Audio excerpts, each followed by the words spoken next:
I'm Shibu Raman. I'm really glad to be here. Thanks to Ministry, thanks to World Bank to making it happen. But I feel like I'm preaching to the converted because I'm going to talk about livability and complexity. In some ways, you've already covered quite a bit of it. But there is some nagging things that kept coming in my mind. So I'm just going to go through some of those things, especially talking about where does this idea come from.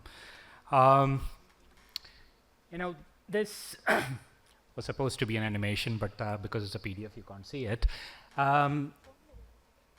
World's population, the entire urban population would be 3 times India's population. And if you put all of them together, the entire landmass that is required to cover the urban population of the world would be just the size of South Asia. Just India, Pakistan, Bangladesh is all that we need to house the entire 55% of world's population. The remaining 47%, like 50% of the world landmass is covered by nature.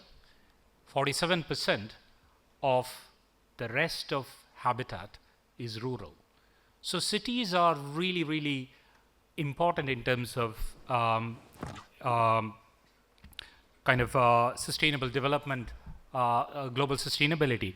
It really is a solution to conserve land.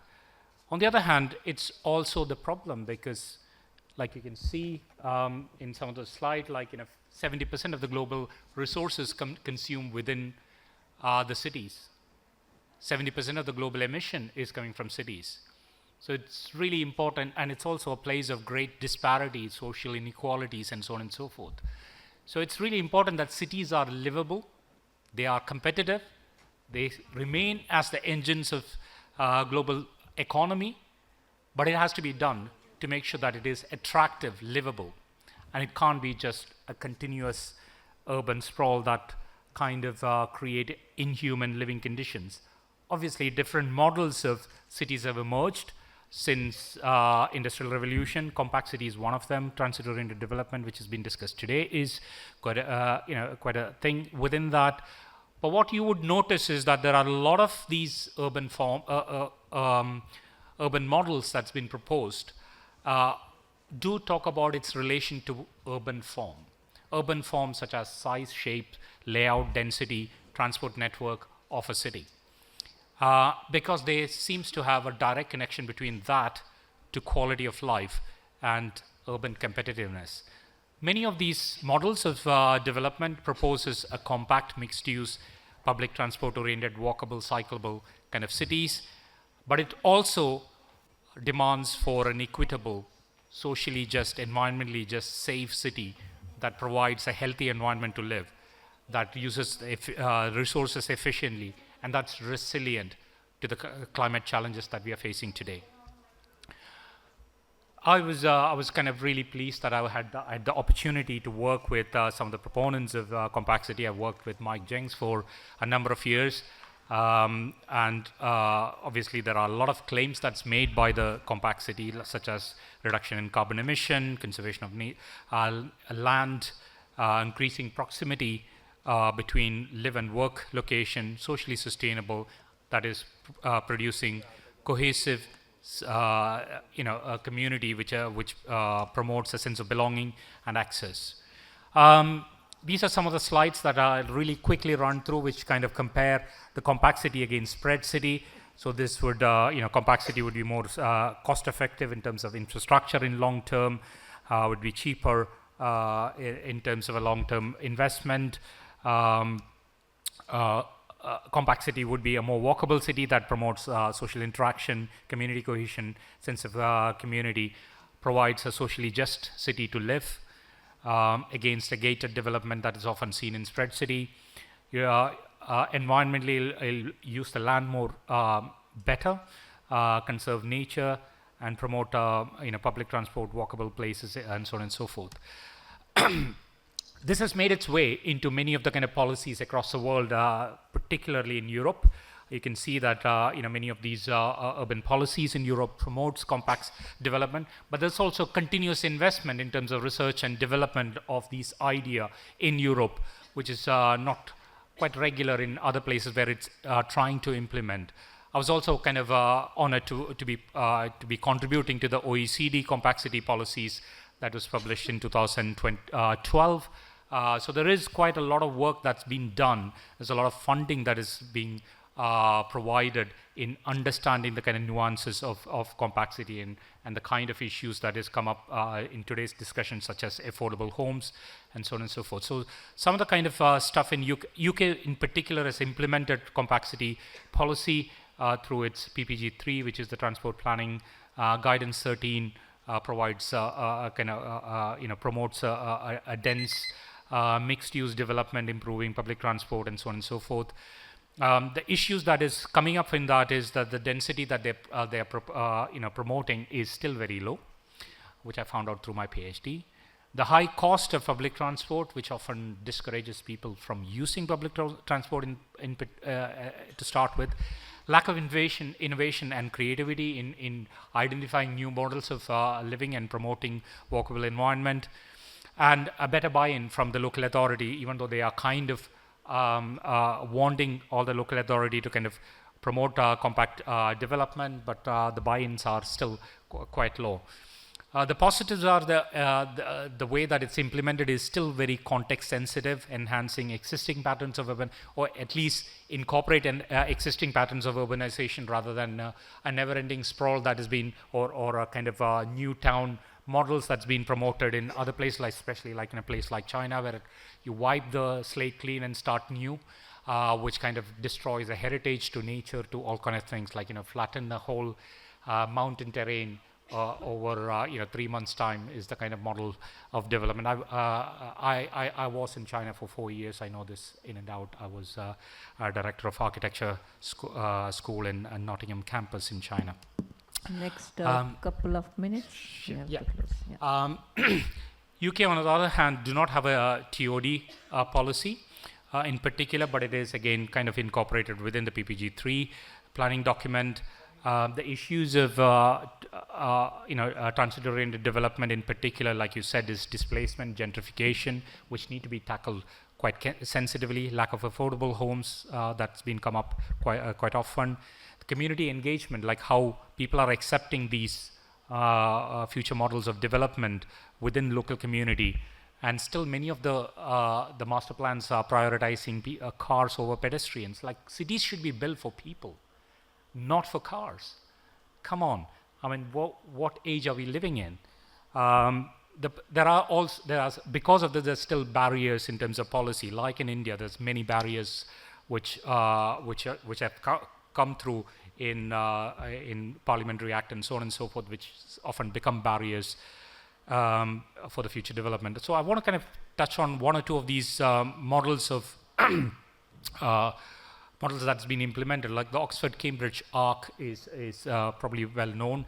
It's a regional planning example. It's developed for sustainable economic development, growth, to promote better quality of life. The vision is to create a proactive place a productive place in the world that is leveraged by existing strength in science and technology within that region. So you've got many famous universities and colleges within that arc. A lot of investment possibility, but they are starting with significant investment in infrastructure. The government is putting in a significant amount of money into housing, for example, 500 million. And in developing the transit corridors within that within that arc. Quickly wind it up. I know that the lecturer is loud speaking, but still, yeah. Yes, we'll be finishing. And there are other kind of models such as the 20-minute city that's been taking shape in UK. And I'll quickly run through these. So the kind of issues that I find in my studies in India is while the transit-oriented development and these corridor kind of thing are often seen like a parachuted project into many of the existing urban fabrics. We've studied these cities in a lot of detail. This is a network analysis of those cities, like using space syntax. And where you're seeing very dark colored, like bright red colored line is the place which has got the highest connectivity or highest potential movement. And as you can see, many of those movements, especially like in Kochi and in Calicut, those movements have shifted from the historic core of the city towards the edges, which is where all the new investment is going. So it's dragging the investment from the city center to the edge, creating new challenges in transport. And you'd really need to understand this, the patterns of growth within the city with its local kind of characteristics in a much more detail before you start kind of implementing successful models that are parachuted in from west or other places. And we have then compared many of these with environmental impact. We looked at like the issue of Faridabad in, how the central corridor of transport kind of very quickly disappear as you have gated development immediately next to it. So these are kind of some of the stuff that you need to kind of remember. You should be thinking cities as a very complex system where everything is related to everything. So the very kind of small scale changes like the behavioral changes of one person buying a car would have a huge impact on the overall mobility and the perception of the neighborhood safety. So I won't touch on this. This is already covered, but much of that is already covered.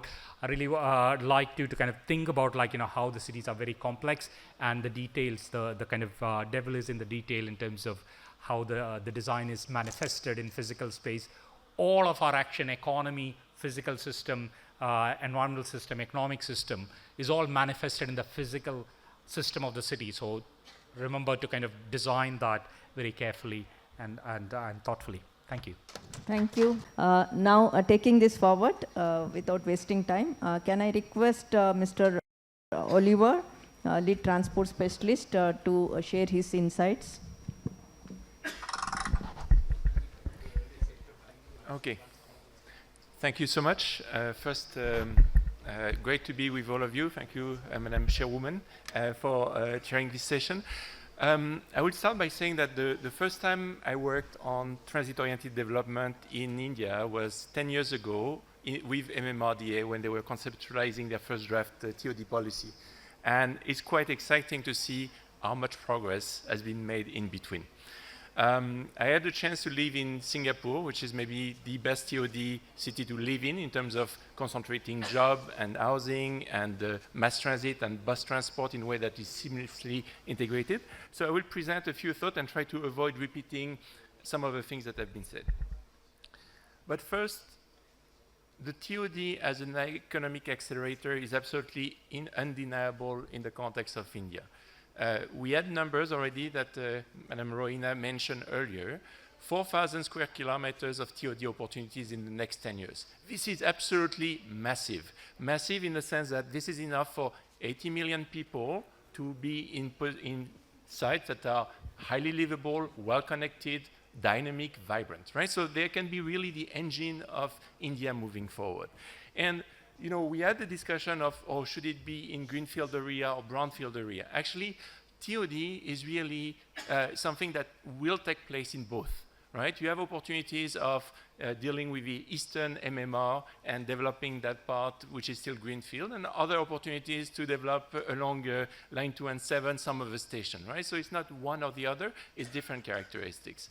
Now, when we look at cities that have done it for a long time, I like the picture on the left, which shows the intensity of activity in Tokyo, and you can see how all the activity, is concentrated around the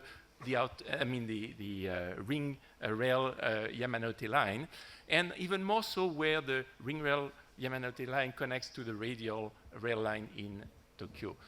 Why is it important? Because when you plan the TODs, it means that naturally the order is going to be very high points of concentration and slightly lower points. So exactly as we were discussing now, it's not a uniform policy of FSI or 4 that will work, it's something that will be differentiated. We see on the other side a picture of Bangkok Central. Bangkok is really concentrating commercial buildings, real estate for housing, as well as park in the center on the SkyTrain. It creates a lot of dynamic for the entire city, and it's a lifeline. Now, we spoke many times about integration, but it cannot be repeated too much. What is the vision that is being pursued in terms of where the housing, affordable housing, is going to be located at a metropolitan level? Where are the jobs going to be located is really the first part of a conversation. And then within a corridor, within the city, how do you create complementary use? So it could be that affordable housing is more in one station rather than distributed throughout the entire corridor, but altogether the corridor allows the city to vibrate. The local area planning defines the quality of living, the real vibrancy moving forward. So this kind of process is what we worked on in Chennai, where Chennai actually looked at the comprehensive mobility plan, and is preparing the third master plan through very deep integrated studies that covers jobs, that cover land use planning, that cover resilience and transport all together. Many have spoken about the characteristic of TOD transformation. I will not repeat it, but I would say that when you build a metro line, it's only halfway through. We estimated in a line we are working on recently that there is about 6,000 crore of additional investment to make the full TOD infrastructure supported and to add all these attributes. Now, we spoke about land value capture, but what is important to understand is that if you do invest more, you actually raise the value of the entire neighborhood very significantly. In studies that were done in the US, you had the difference of between 30% lift up and 10% lift up, depending on how well you were investing in the supporting social infrastructure, parks, quality of the environment and the like. So there is a trade-off that is going to be based on where the city stands in terms of its development, the value of the land, and that can be captured. You have a clear value capture framework issued in 2017 in India, and you can see that development charges, the use of sale of additional FAR, the additional excise tax are things that get used quite commonly across cities in India. Now, as you work across the different solutions, the enabler for value creation and value capture financing, you will find that some will work better in some cities and other cities. It's very driven by what are the needs of a city in terms of its lack of affordable housing and what is the value of land.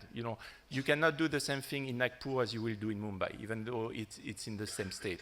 And therefore, the appetite to buy additional FAR or to pay for additional stamp duty in Mumbai will be quite different and needs to be adjusted accordingly. Ultimately, the biggest challenge is the scale of implementation. You're dealing with the numbers I mentioned earlier, with the need and opportunity to deal with 130 TODs per year for the next 10 years.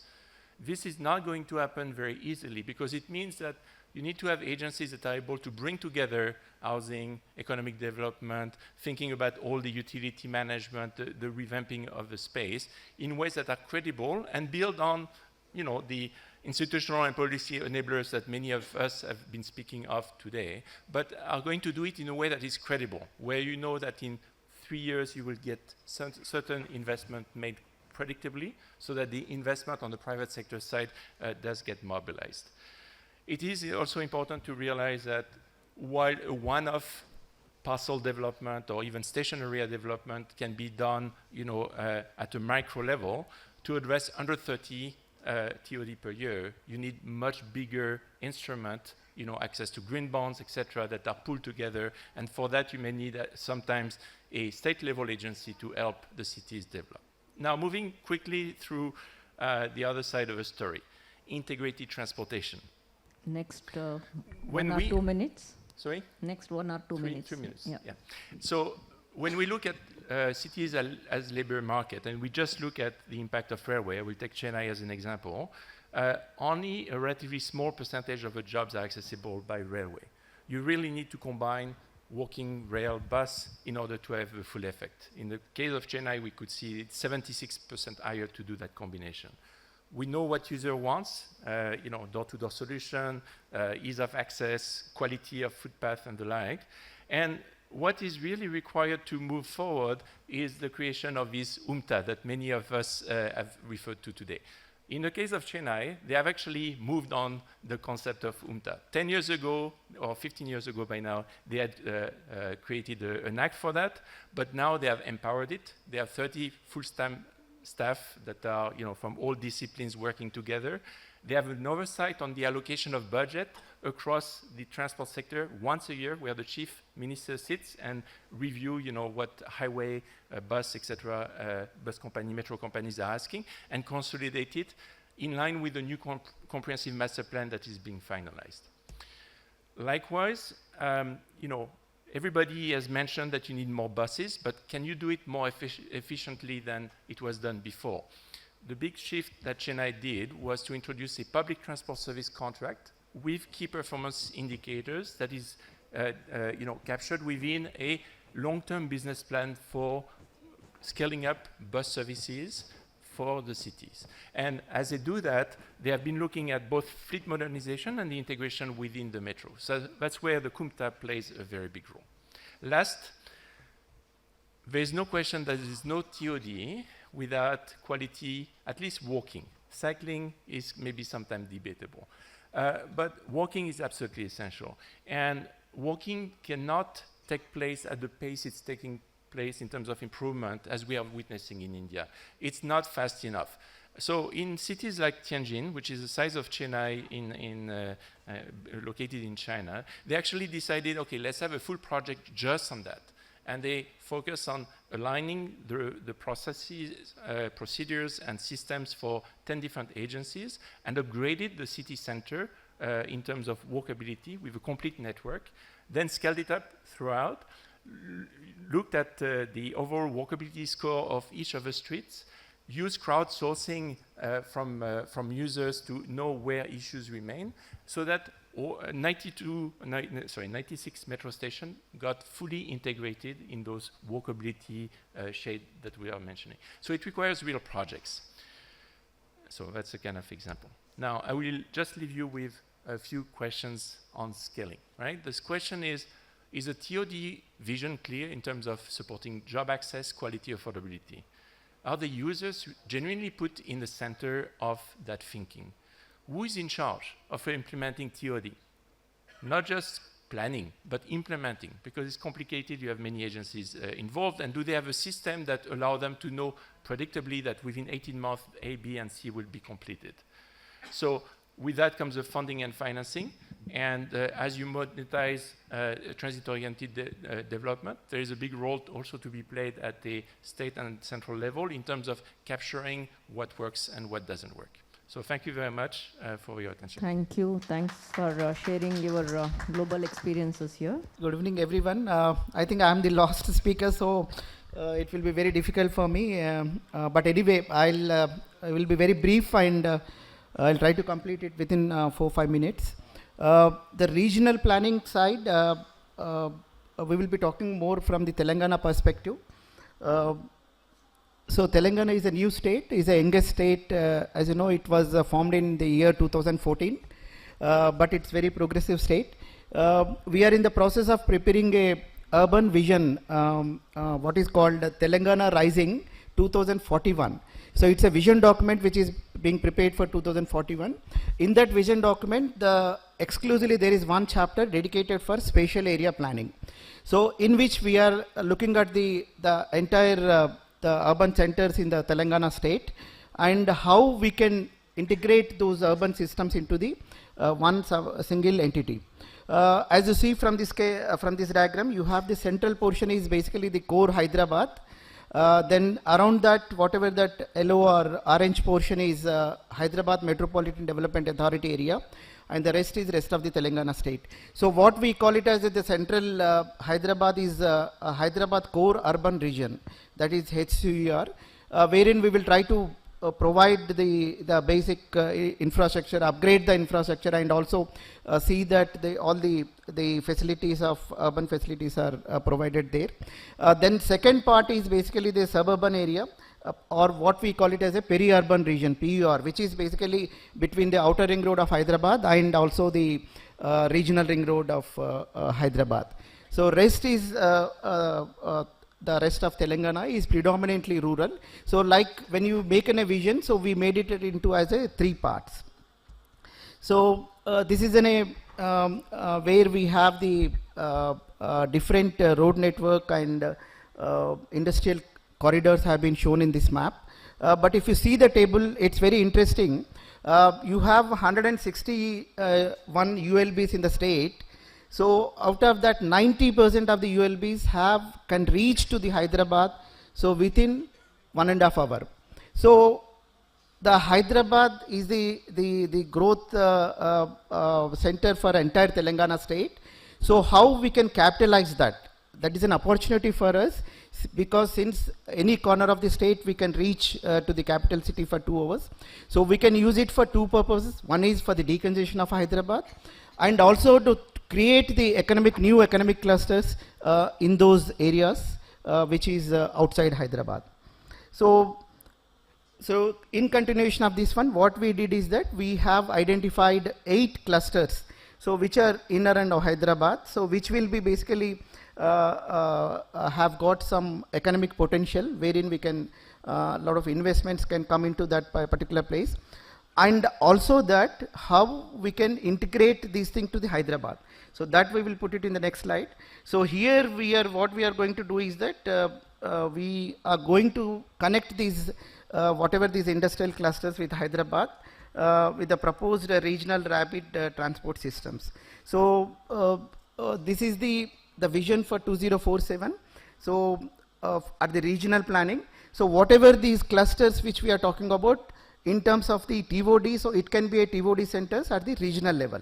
It may not be at the state level, but city level, but it will be at the state level. So coming to the TOD part, I think this is the regional planning which we have talked about. So TOD we will be confining to the Hyderabad metropolitan area. So we have notified 8 corridors. So most of them are metro corridors. So 300 meters on both sides of the metro corridors has been designated as a influence zone. And since in Hyderabad we don't have an FSI limit as such, so we will be using the multiple mixed use activities being allowed in these 300 meters, and also certain incentives were given in the form of TDR. But at the same time, we will be collecting the impact fee for the developments which will be coming under this, so which will be used for these urban transport projects. So we have an UMTA here in Hyderabad, the Unified Metropolitan Transport Authority, Hyderabad the Unified Metropolitan Transport Authority, which functions under HMDA. So they have taken up some projects. So I'll discuss about only one project, which is about Secunderabad railway station. So this is a very interesting place where we have the Hyderabad's major railway station is there. Then you have the metro 2 lines coming and confluencing at that particular point. So we have the MMTS, that is Metro Rail, Suburban Rail, then we have the Metro, then we also have the bus terminal there. So these are the 3 major important public transport systems confluencing at one point. So how we can integrate this multimodal integration part? So we have 2 parts, one is connectivity part, the other one is the pedestrian features. So these 2 we have added in this project. Coming to the, this is a proposal which is still in the pilot stage. We are also doing the personal rapid transit system. This is on a pilot project we are taking up in a IT sector. So wherein these PRTs will act as a transport or last mile connectivity to the particular system. So last is this, this is a last mile connectivity in an example which we will be giving it, Raidurg Metro Broadwalk, which is, Raidurg is a metro station name. So it is surrounded by the high-tech city, wherein you have a lot of IT space buildings, which has been developed by Raheja Mindspace Park. So what they have done is that they have a Broadwalk has been constructed. They have proposed 2.2 kilometers. I think 1.1 is already in operation. Other one is in progress. So daily around 15,000 to 18,000 commuters they are using it, this particular broadwalk. It connects basically a lot of office complexes which are located in the Mindspace area to the metro station. The approximate cost also we have given 5 lakhs per running meter. So this is my last slide, but before ending it, I'll just show one small video of this particular broadwalk.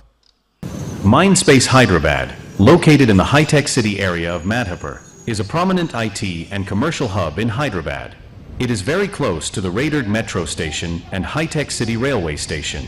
Boardwalk at Mindspace Hyderabad, often referred to as the Skywalk Mindspace, is a beautifully designed elevated pedestrian pathway located in the heart of the Raheja Mindspace IT Park in high-tech city Madhapur. It's not just a functional walkway. It's a scenic and relaxing space that blends urban infrastructure with nature and art. It is open for 24 hours, all days of the week. It's designed for safe and comfortable pedestrian movement across the tech park. It offers spectacular views of Hyderabad's skyline, especially stunning at night when the area is lit up. The walkway is surrounded by trees, modern infrastructure, and artistic installations, making it a favorite spot for casual strolls and relaxation. It's a popular place among employees and visitors for unwinding after work or during breaks.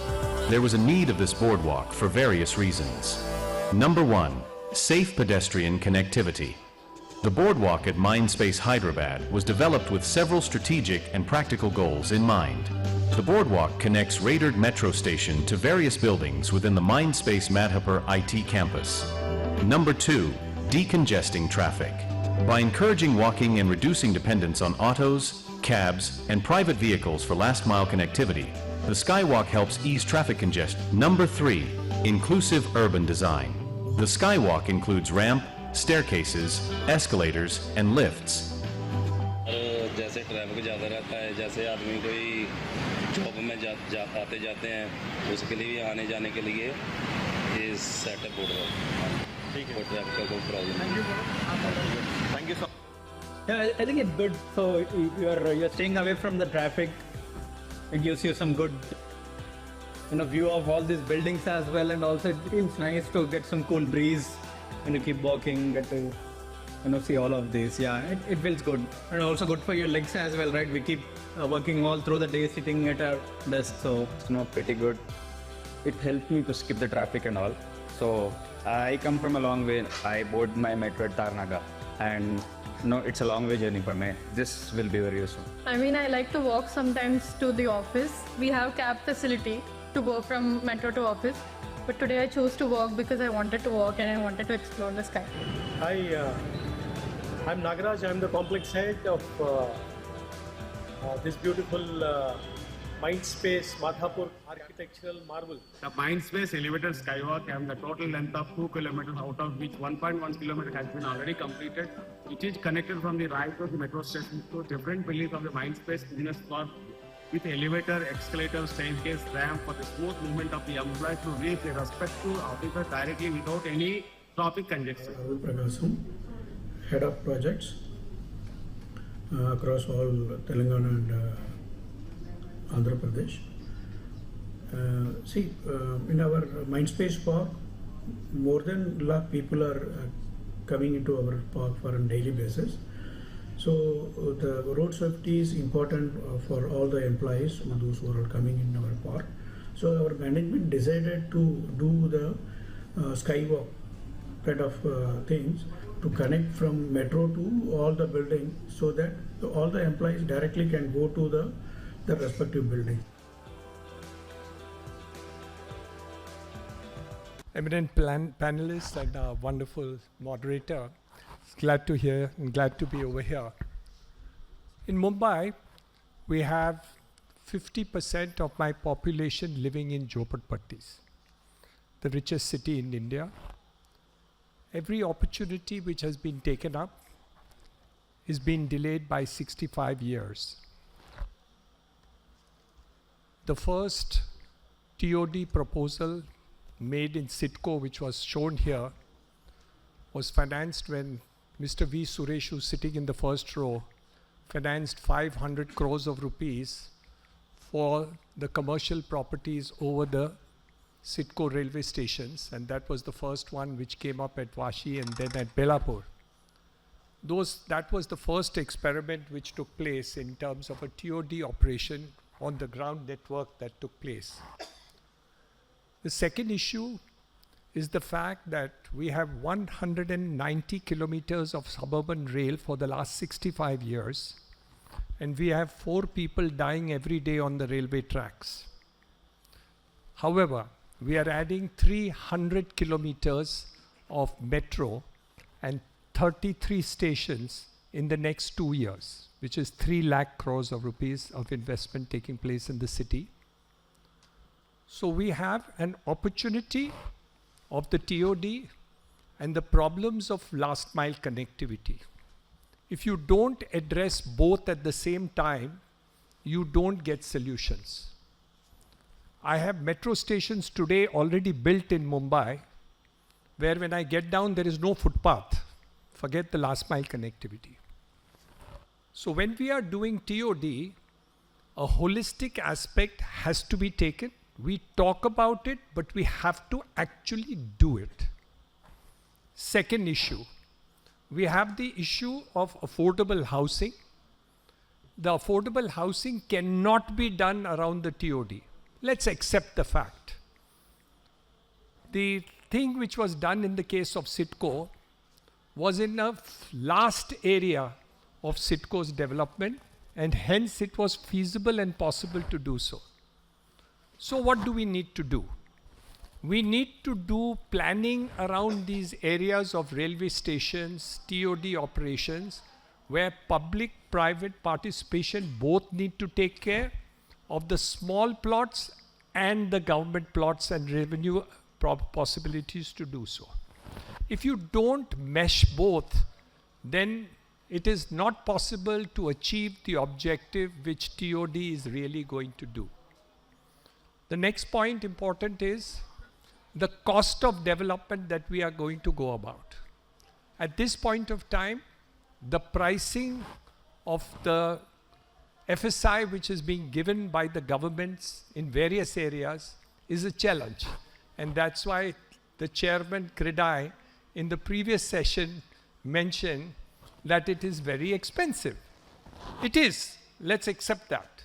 So the development of TOD areas has to be in such a manner that it takes care of the infrastructure cost and others. But at the same time, we need to look at the other part of the whole development which is going to take place.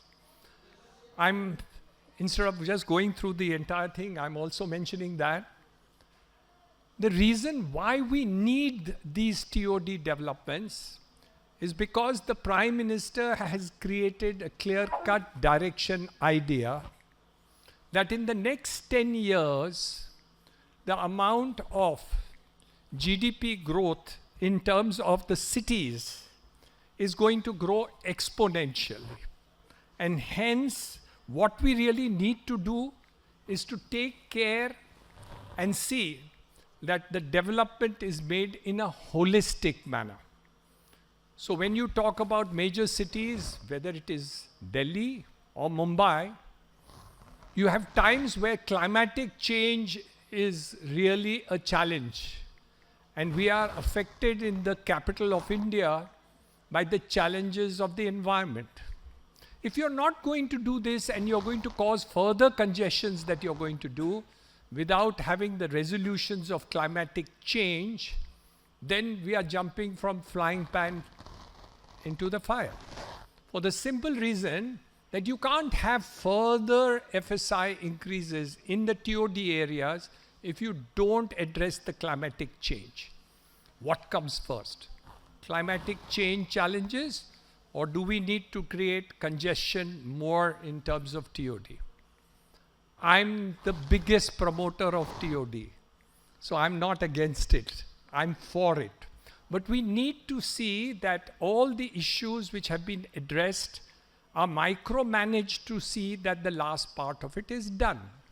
And if we are able to achieve all the 4 parts of what TOD is really going to do, we are going to create a regeneration in urban improvement which is the best in the world.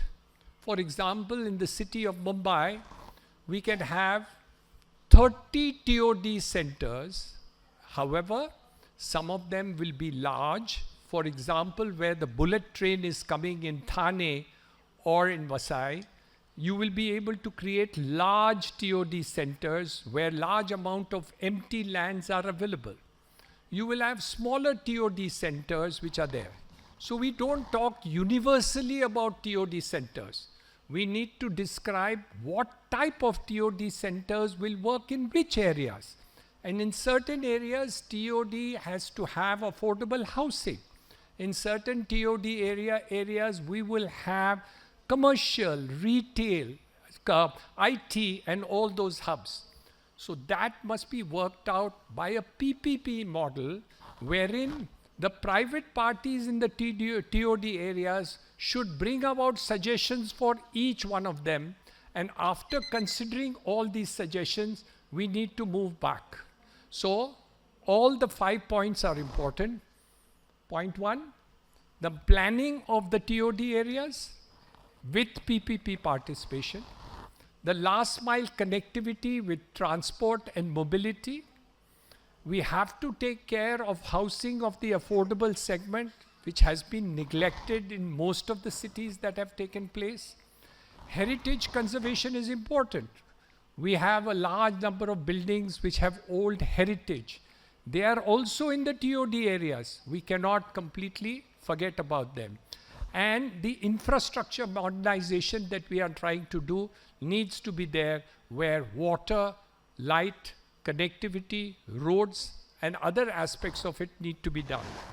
If you can put all these aspects of it, then densification increase is something which is going to be value added and should be done and must be done.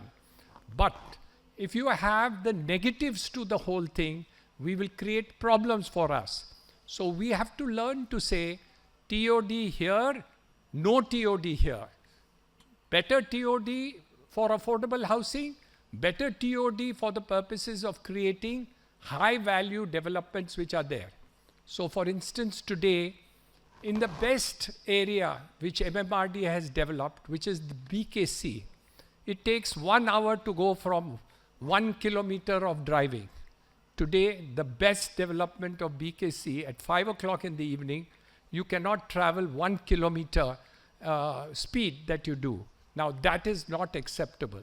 So we need to balance development of TOD with understanding that mobility has to be taken consideration. So any new idea that we do, if you take these 5 things into consideration, wow, this is the supreme best TOD that we have had, and we will have it and we should have it. But if you are going to have a problem of sustainability, which is a challenge, we should not do TOD in those areas. So we should know where we can do TOD, where we cannot do TOD, and second, where and how TOD is to be done should also be specified, rather than saying everywhere there are railway stations, do TOD. It is likely to go in the wrong manner. So I am the first believer of TOD. We have done a lot of that in terms of townships, which we have done. But I know the problems of that TOD, so you can't universalize this statement. Thank you very much. I have a problem. I need to be excused because I have to catch a flight and attend a wedding in Mumbai. So I pray to be excused, Madam Chairman, if you will permit me to go. Okay. Thank you very much. Thank you so much. Really, it was enriching. Before you leave, can you take one question, if you are, because we said 5:30, so if you don't mind. Yeah. Because people are here, if anybody having a burning question for him, otherwise I will. Yeah, please, just very quickly.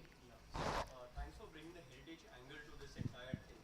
But since heritage is expensive in terms of conservation, how would you kind of... So for instance, let's say VT station in Mumbai. It's a station, so you can do TOD there, but you can't break down heritage. And you can't make buildings around it which will micromanage heritage. So somebody has to apply his mind and say, this is my heritage which I've had. I don't want this heritage to go. and hence the development around that should not be in front of the VT station, Chhatrapati Shivaji now, and you do it in the rest of it. So problems have solutions if you apply your mind to it. If you don't apply your mind to it and you say universally I can do 7 FSI in this particular case, and because I've done it in Mumbai Central and consumed 7 FSI, so can I use 7 FSI at VT, Chhatrapati Shivaji terminus? The answer is heritage should be seen. So when we say that, we have to balance things. Policies are good. It is the execution of policies which are bad in the country. All our ideas are good, but execution is bad. So if you don't write in the policy note that take care of heritage, take care of last mile connectivity, take care of sustainability, take care of this. If you don't write it, some madman in some city, in some place, will go and destroy something and create something which is a vertical slum. We don't want vertical slum. We don't mind vertical buildings.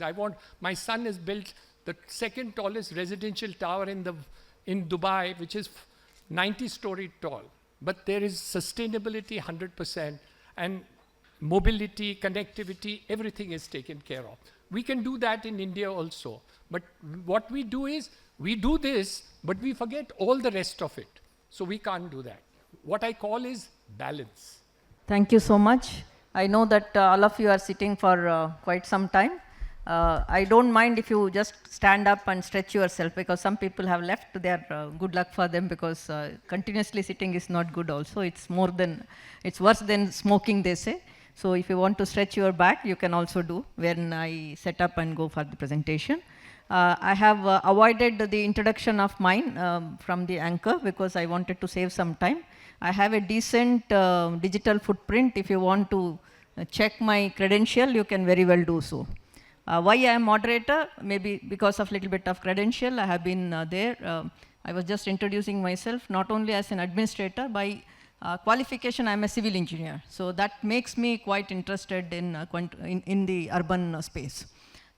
In state, always we say that we are the practitioners, also we are policy makers. So we have a little bit of edge over who are sitting in Mahua, yes. And thanks to Mahua again for bringing all of us together here. And also, Rohina, you and your team, all the compliments.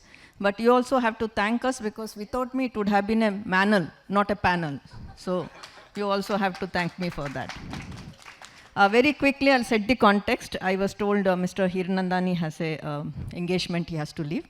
Respecting his time, I will be requesting him to do first. But before that, sir, I'll take 5 minutes. And I'll request the organizer not to put a buzzer. You just put the timing there. We will manage with that, because buzzer makes them suddenly disturbed, I believe. So please don't make the buzzer, just put the timing there. Now I'll start. I come from Odisha. I am a principal secretary. In the Department of Urban Development and Housing. I am also principal secretary of the Transport. Before coming to these two departments, I was not knowing there is so much of convergence. Thanks to Mahua again for making me understand that there is so much of convergence. And ADB was very well mentioning that it is an interdepartmental, or the whole of government approach is which is very much required. Yeah, I'll not go into any phrases. See, this is my favorite slide. Always I'll tell this. Most of the action for the Viksit Bharat is with the states. States would be the epicenter for the reforms. States would be the epicenter for implementation of urban development, because both the subject, whether land or urban development, is with the states. So I was just telling in the morning also, the overall budget, if you take whatever is Government of India spending in the country, if you put the sum of total of the states would be around 60%. So states would be having that resources, and if the Government of India gives the mission or a direction, whether it's a housing for all, water for all, everything, so the synergy would happen when both will work together. So this is the point I would like to say. And when we say that, I mean, like maybe some hilly states or northeastern states require a little bit of additional resources, but otherwise many states, especially in the urban areas, So whenever somebody comes and asks me money from the department for urban areas, I always tell, urban people should not ask for the money because it's a shame, because we can generate those resources from the urban areas. So Odisha is around 3% of the urban population of the country, but the budget, if you see with Mahua, we are around 10% of Mahua's budget. So in that way, states have that resources, states have that energy, so we have to, what we do is to bring everybody together, and we can generate that synergy and resources within the urban area. Of course, that to make the cities or the urban regions as a livable. So Odisha fortunately has come up with Vikasit Odisha document, which has been released by Honorable PM himself when he has visited. And we have these pillars, which again, it's not only about the prosperity or wellness, but it's also about the inclusiveness. So Odisha has been, I mean, though it's not very front runner in many things which many people don't understand at the national level, is that there has been a lot of inclusivity in Odisha's growth. So that is one advantage, and with this Odisha thinks of becoming a Vikasit Odisha by 2036, not 2047, because Odisha has formed in 1936. So that in that way, it will be 100 years of Odisha. Then the second milestone would be with India. So with this, I'll come to what we call the cities as a growth hub in this context. In the Vikasit Odisha document, which we talk of a regions, which just now we said that because boundaries are for us, but for the economic to grow or the economic activity to happen, it has to be a proper region plan. So Odisha has been working with Niti Aayog, and we have identified some of the region, which is like a, if you see that it's a textbook example, but that sort of region which we have, because we have the hinterlands which are economic corridors, industrial corridor, mining corridor, some agglomeration coming in.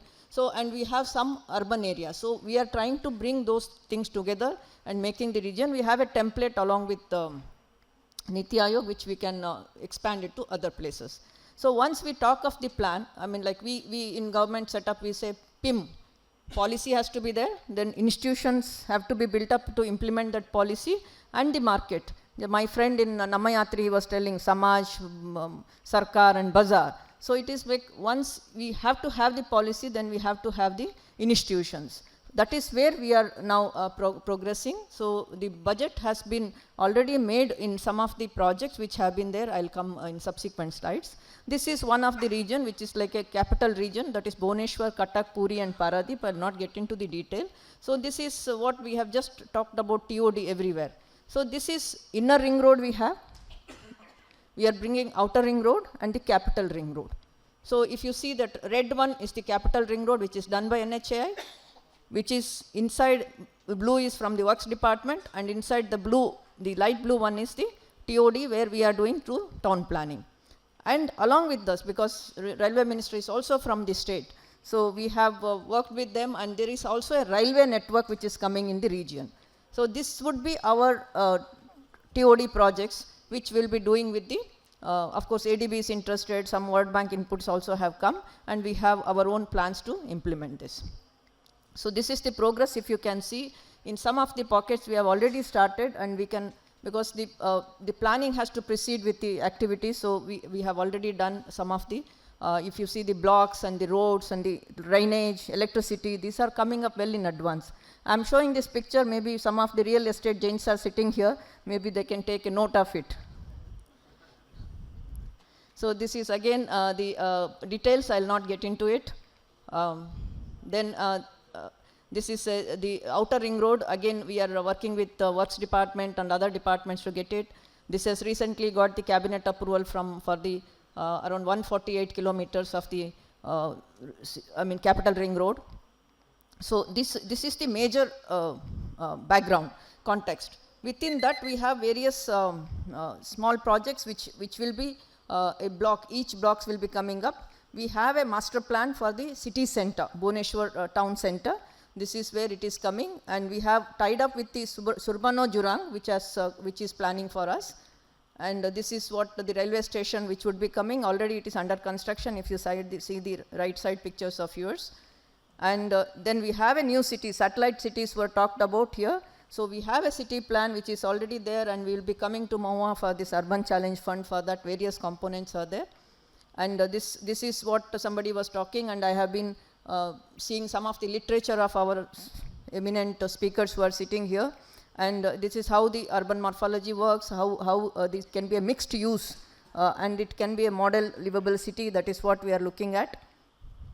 So I will not again go into the detail. Then urban mobility, some of my officers are here. Rohina, mine Odisha contingents must be the biggest here. Around 15 officers from various leadership are here, including the urban people. So we are receiving the prize also tomorrow in the UMI. We have been receiving prize for continuously for few years. Then they said that you will not be in the race this time. So they are giving us a special mention of this. This I am mentioning because we couldn't take up the metro because of the population, because Bhubaneswar is, you can see, it is not even tier 2, it is tier 3, which is not even 30 lakhs population as per the 2011. So with bringing everything under the national metro policy, we are trying to do it in a holistic manner. Pending that, we want to do the bus services, one of the best class. I mean, it should be at par with any other state, I mean, any other country, maybe our benchmarking.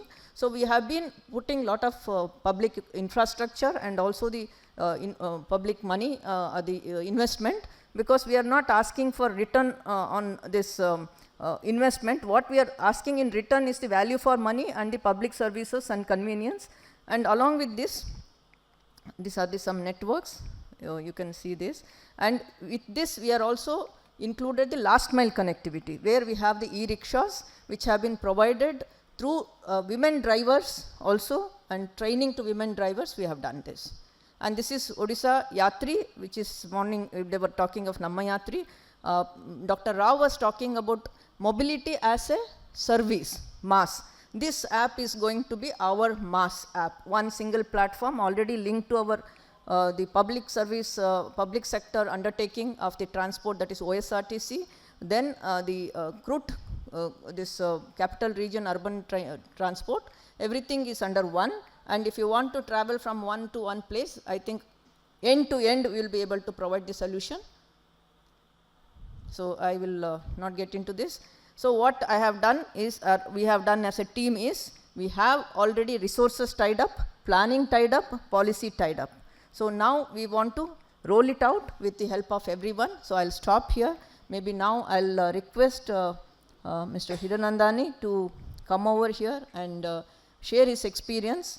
I think he's the one person in this panel who has skin in the game. I mean, he has been there, and all this with all the passions they have, I'm sure that it will be music to hear here. Thank you so much. Please, sir. Now, I think we'll open up the session for 3 to 4 questions quickly. Then, yeah, gentleman behind. Hello. So, Ms. Fumikyo, you talked about, I think, Takazawa in Tokyo, where the land price rose up quite drastically after the TOD development took place. But I think one big part of TOD is to bring about affordable housing. As Mr. Shantanu talked about in SIDCO, they had reserved some land for affordable housing. So in Japan or Tokyo broadly, is there any measure they use to bring about affordable housing with TOD?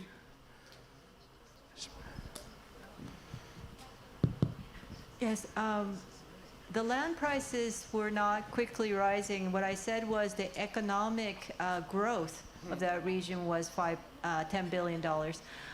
Japan has not been very good at doing affordable housing in the areas that they're developing, because the land prices are so expensive, or the prices that are charged are so expensive that it's not really opt for affordable housing.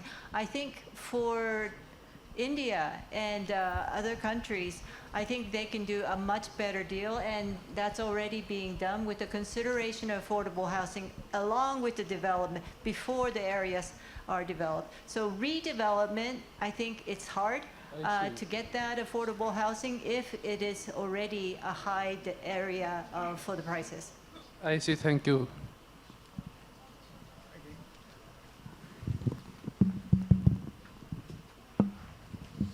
So, good afternoon, sir. I think it was really a very enlightening presentation. So, coming from Chennai, I just have 2 questions, which are very relevant to our city. in fact many cities. Number one, because our metro lines, metros are just a decade or 2 decades old. We'd like to know about how redevelopment, because the land parcels are smaller wherever we find TOD. So when it comes to redevelopment, how do we kind of pool the land, or what is the challenge? I would like to know about it. The second most limiting factor when it comes to TOD is actual availability of water supply and drainage. So and for a city which is already Chennai, which was 5 years back when, because I was at Metro Water then, we almost started at 0 day. So I'd like to know how we really need to work and your experiences as to how cities have handled this. Thank you, sir. Yeah, I think when you go for the TOD in a brown field, what you say is correct. Actually, we need to go for the LAP, local area planning, wherein actually you can allow more FAR, FSI, whichever you say. And then second thing, the augmentation of existing infrastructure is must. You have to put actually a lot of, because the extrapolation in terms of population is going to live in that TOD, and then your capacity stress on the existing infrastructure should be managed through the relaying or rehabilitation process. And when you go for that, actually, I think we need to. That's why I said when you go for, we can't give a 2 decades, 3 decades timeline. Actually, when you go for that, actually go for some timeline, whether a mission mode approach, or 5 years, 10 years, something like that. Give as much incentives to bring that development happening in that place. Otherwise, what happens? It develops. The development happens, but and also as the practitioner said, actually for the affordable mix there is various incentive policies so that you can bring it. So we do kind of local area planning, so that helps to do that, and probably loss of land in terms of margins, those things should be brought down by giving build to edge concept, and then go for the higher FAR, these kind of things. Second, and this is a problem everywhere actually, that in old infrastructure we need to do that. There are a lot of projects, in old city areas you go with the micro tunneling, probably because opening up the entire infrastructure may be very huge, capital cost oriented, and then in that case actually go for some kind of micro tunneling. And wherever the TOD is not there, actually augment this infrastructure, connect with that. That's the way you could do it, I think. Probably the experts can give you more information. What my experience, I can say this much. Thank you.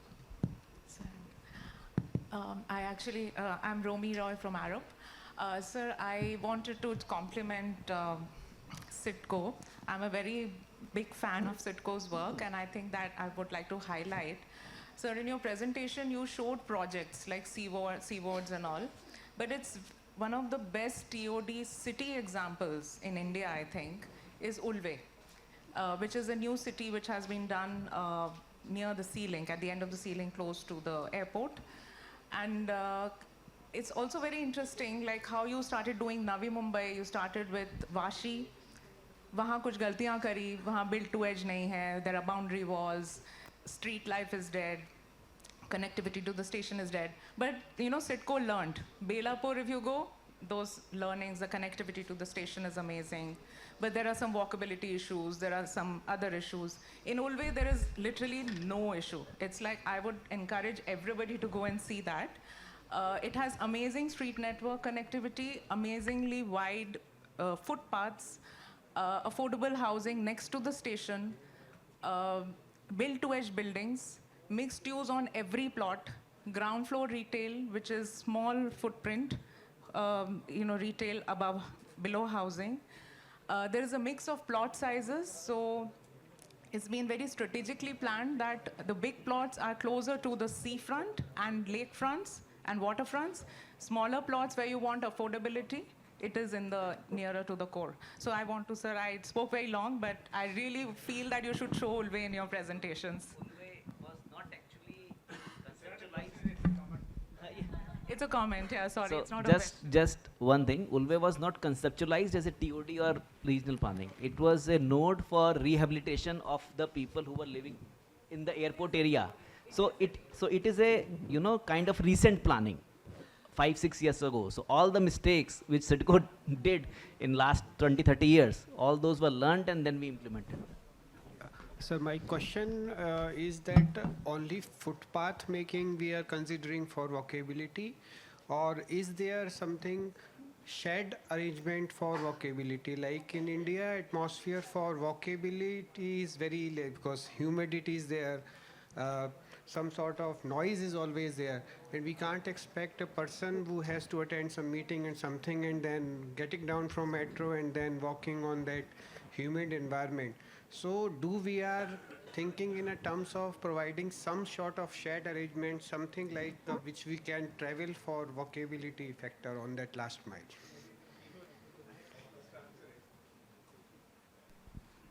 TOD concept itself, we say 200 meters. I think anybody walks within the 200 meter, I don't think is going to get sweat. And even if it happens, actually probably only 2-3 months. That will happen probably in summer. And second thing, the misconception as such in our country as such is like, roads weren't for cars, not for pedestrian. Basically, that's a misconception. And there is a kind of opposition from every quarters when you make a widening in the footpath. Actually, they say no, don't do that actually because that meant for road. In some of the places we can do it actually sheds, but that's not a practical solution for everywhere actually making it. Then when you make a shed, then it will become further encroached. People will come on footpath. Yeah, okay, yeah, that's a kind of then you have the public domain aspect. When you go for actually this LAP and things like that, and then when build to edge concept comes in actually, you take up the margin and make it actual public domain. So then you have that actually arcade, and people go like Connaught Place is there one, you could see that, and similar in Singapore and other places also. Even in Ahmedabad that has come up in a So in Manila, we're working on a elevated walkway, so it connects everyone. And the transport secretary at that time, Mr. Tagabe, told us to air condition everything. But that was ridiculously expensive. So right now we're just trying to stay on right above the public road so that it doesn't encroach on any private property, and then going through, connecting from, well, in Manila we love malls. So from the station to the malls and then to the offices.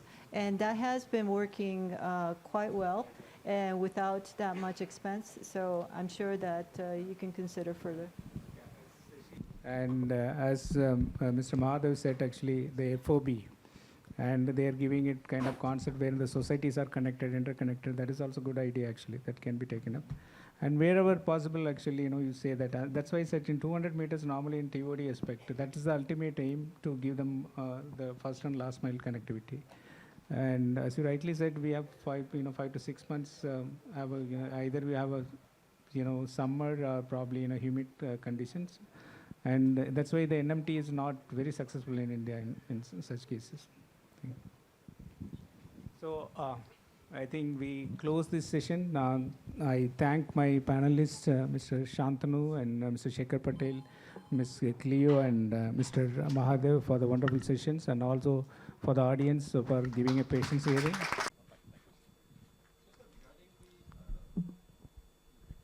The regional planning about the RRTS from Hyderabad city and radiating all the direction, very, very beautiful regional plan. But is there a feasibility study being done, sir, about how much it will cost if the cost is...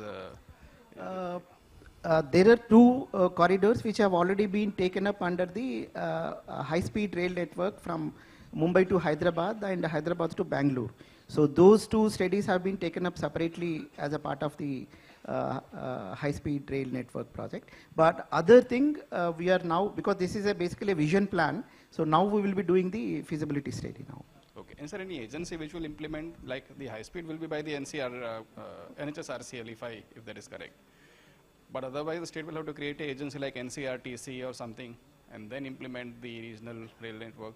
Yeah, it will take some time. So it will. Okay, okay, sir. Yeah, one question. Yeah, one. Okay, last one. Yeah, only two questions. Ma'am, I have one. Okay, so please after you. Shatrughna is my own director, so I can't say no to him. No, please ask, sir. My question I want to ask Gerald, at what point of time transit-oriented is all new things which has come into the sector? Because cities are growing at different points of time. You prepare master plans for development with the type of visions, with densification, urban design, etc.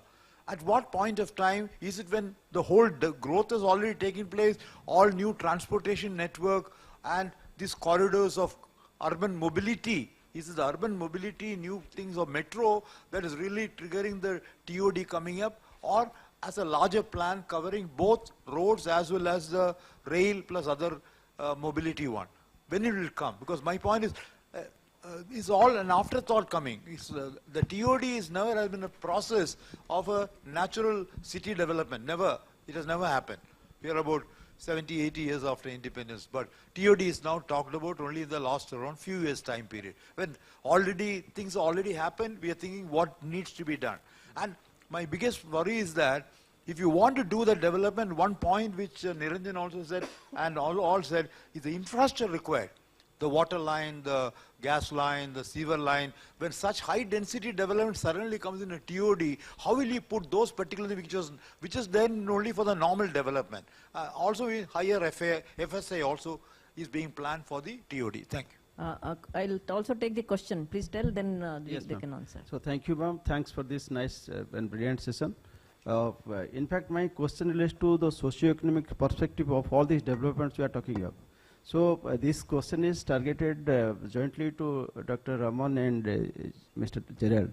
So while talking of the development, and TOD and others, so what are the global best practices regarding the displaced persons?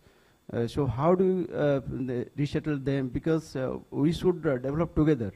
As we say, Viksit Bharat, Sabka Saath, Sabka Vikas. So what my specific query regarding the displaced persons, is there any global best practices, how we resettle them? Because as you know, in the second session, we are talking about Japan. So the land prices suddenly shoot off because these LIG or EWS people, they cannot afford a nice in this developed area. So this is more from the humanitarian point of view that I am asking. So. Okay, thank you. Over to Mr. Oliver. Then you can go supplement. Yeah, thank you. So I think it's a very fair question, and you will find that there are different approaches, and more often than not, it comes as an afterthought. Not only in India, but in other places as well. Where I used to work a lot on high-speed rail in China. And for the longest time, stations were not really thought with the surrounding very carefully. And then they realized around 2011, 12 that there was a massive opportunity that needed to be tapped. And that's where the process changed quite dramatically. And a lot of work on TOD took place. And they realized that value capture could be generated through that in ways that were very effective, both for increasing ridership and also raising, capturing some of the value created. The second part of your question is about the cost of upgrading the infrastructure, and that's where development charges have to come in, right? In particular, when you're dealing with a brownfield environment, there's no way you can develop a TOD, not a parcel TOD, but a station area TOD without having quite serious augmentation of the infrastructure associated with that. So I think Rohina Madam was mentioning this morning that now there are TOD corridor plans that fit within the master plan of a city. This is really the time at which the future, higher boundary of what you need in terms of, carrying capacity for your infrastructure needs to be defined so that this gets fully integrated into the thinking long term. It's very difficult to do it in an ad hoc manner for one station, right? Because the system works as a system, not just that location. The water system, the wastewater need to connect to the rest of the city. So it needs to be planned for larger area, etc. So it comes in the master plan, and therefore, that convergence between comprehensive mobility plan, master plan, and the local area plan becomes essential. If you don't do that, it's very difficult to get it right. Just to your question, if you look at cities like, or metropolitan region like Mumbai, right, where you're going to have 400 station areas to be redeveloped, as part of the vision and the social compact, you can actually make sure that the needs of affordable housing gets distributed across some of the 400 stations, not necessarily at all of them, but the vision needs to embed that transition so that people are able to have an opportunity to move. the usual feedback is not to dislocate community, right? Because there is a fabric, there is a history, etc. So that's very important to preserve as much as possible. But if you know that there is a huge deficit in affordable housing, you can capture that at a larger scale than a single station quite effectively. But that's a network thinking. That's why the scales need to be looked at, all together in order to be effective. Yeah. Your question related to affordable housing. I think I'm going to take a different kind of line to what I've heard previously. Displacement is a serious issue in someone's personal life. And you know what happened in UK during Thatcher's era, where all the social housing were sold. And then suddenly there was a big crisis in terms of social housing. So a different model of delivering them were identified, such as every housing in UK that's built, 20% need to be allocated as affordable housing. Affordable housing is not 40 square meter. How can you say that somebody who might have six or seven members of family had to live in 45 square meter? That's not affordable. That's inhuman housing, right? You really need to start thinking that they also have a right to live there. They have a dignity. So the affordable housing is like the way it's delivered is that it's delivered within normal housing, but and then the developers used to kind of start to allocate the least preferred area for affordable housing within their development. Joseph Rowntree Foundation did a study of this, which was creating a different type of ghettos, like fragmenting the ghettos. So the way then the new regulation that came about was that you cannot identify what is affordable and what is not within a development. So every scheme has affordable, but nobody knows which one it is. And it's delivered as part of part ownership schemes and 5% interest in terms of mortgage, etc. Instead of government building the housing, there's different models being proposed. Equally, if you look at Europe, there are models of co-housing, which is and other kind of delivery methods that could be considered. You cannot disconnect the community from their kind of social networks and everything and call it like affordable housing and replacement housing for massive development. The development should be for people in the first instance, not to deliver a transport node. Thank you, Shatrugna. I'll request if anybody has still questions, they are available after this. Maybe you can have a chit-chat one-to-one. Okay, so these workshop or the seminar or events have limitations because of the time, and you will not be able to deliver everything, the knowledge which they have. I'm sure that they have plenty to share further, but because of the paucity of time, we have restricted. I'm extremely sorry for that, but I'm sure that in some or the other way you will be interacting with our participants in today and also tomorrow. So I once again thank all the audience first, because they have been very patient and listening to us. And also once again thanks to Mahua for making this happen and sharing each of our experiences in this event. Thank you so much. Dr. Shubhojit. So very nice presentation. So when we are talking about the mobile data, right? So this is almost a very common thing for our developed countries. But in India, like when we talk about the cyber security and when something is tracking, so I have two questions on that, about that cyber security part, and second question is that there might be noise in that data because there might be some kind of connectivity loss or something which may lead to multiple trips, which is not true. Okay, so if you can give some highlights on that. If I have gone through your question, it will be two parts. One is that how the data is being cyber secure for that implementation towards the digital twin, and second one is that the mobile connectivity itself is loses, so how that is reliable in multiple trips and sort of a thing. So the answer should be the two types of things. First one is the cyber security part. When we talk about the telecom data, it's a hygiene data where we do not consider the names and the persons and their personal data. It's a common community data. Let's say 20 people, 20 mobile users are being connected to a one particular station, means transmit station. And this one particular station is connecting 20 people. 20 persons are moving from 20 mobile handsets are moving from X to Y. So for digital twin modeling of city or any spatial geographical information, only this data is needed that 20 mobile handsets are moved from X to Y. It is not necessary that 20 handset belongs to whom. So this data is being hygiened at that particular level where that data modeling does not captures the personal information of mobile handset itself. It is only capturing that mobile handset in a number has been moved. And that is only useful for you or me as a planner, where we can find out that X number of people are moving from X to Y for 400 meter. Then they are taking another car or bike and they are moving from, let's say, 1 kilometer in only 2 minutes. So you are roughly assuming that they are taking some bike ride or something like that. And when they are moving 20 kilometer, these handsets in half an hour, then you are assuming that they have taken a motor ride of bus or metro operations. And when you map these mobility data with that GIS mapping, you pinpointedly in real time knows that how much transportation is moving for a public at large. Now comes to the cyber security part.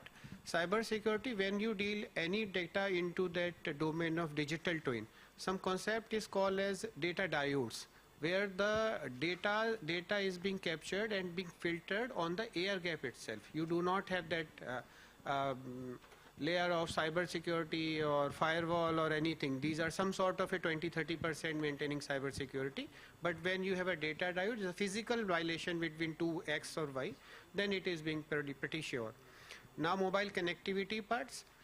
Whenever we are moving for a trip, mobile connectivity plays a role till you are at the ticketing level. When you have purchased a ticket, then you're pretty sure that all the systems are taken care in such a way that connectivity itself does not cost into a multiple trips or some sort of a thing. So that part is being taken care by that. Hope I have answered that too. Thank you. One last question and then we'll wind up this session. If there is anyone. I think there's a lady at the end.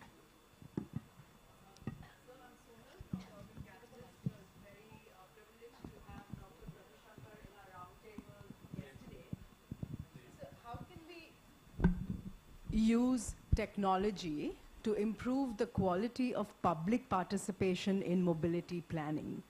How can it bridge the gap between people and governments, and how can then they incorporate their perspectives? Would really love to understand that. Thank you. So I think you were moderator. I thought it will be over by yesterday, but you are here again. so thank you. Thanks for the question. So really, it was. As we have seen from our experience, yes, we have been traditionally been kind of very conservative in the way we have planned things. We have always believed that we will design a system which is good for the public, but with technology has literally been the enabler for citizen. It has really empowered citizens. Like this, we have come to a stage where each and every decision of ours is criticized the very moment the decision is taken. So rather, if you ask who wields asymmetric power, there's always been an asymmetry. Whenever there's always an information asymmetry when it comes to the citizen and the governance. But then, of late, it's now the symmetry in terms of who wields the more power. It is more with the citizens. And yes, coming to answer the question very specifically, I think there is a real-time feedback in the form of social media is playing a very, very important role in how our services are constantly getting reshaped. I think whenever services are launched, whenever anything is launched, we have a very active citizen, citizens are very actively, they are contributing to how the services are getting developed. But then when it comes to conceptualizing services, in the more conservative way, in the more conventional way, certainly we hold whenever these plans, let's say this analysis happens.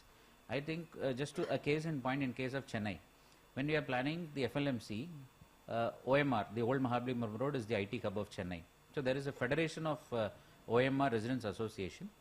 So we are directly, so they are the ones who are suggesting the routes. For example, they have It's not just about the IT people we need to plan for. We have a huge demand for how the domestic help who are going to work in the neighborhood, the OMR, the various areas along OMR, how they are going to travel to from these trunk routes from OMR. So there will be some 5-kilometer areas as deep as 5 kilometers. So we are actively involving resident welfare associations, like that's just an illustration I was just trying to share. So we are actively working with FOMRA to actually and asking them what exactly you want.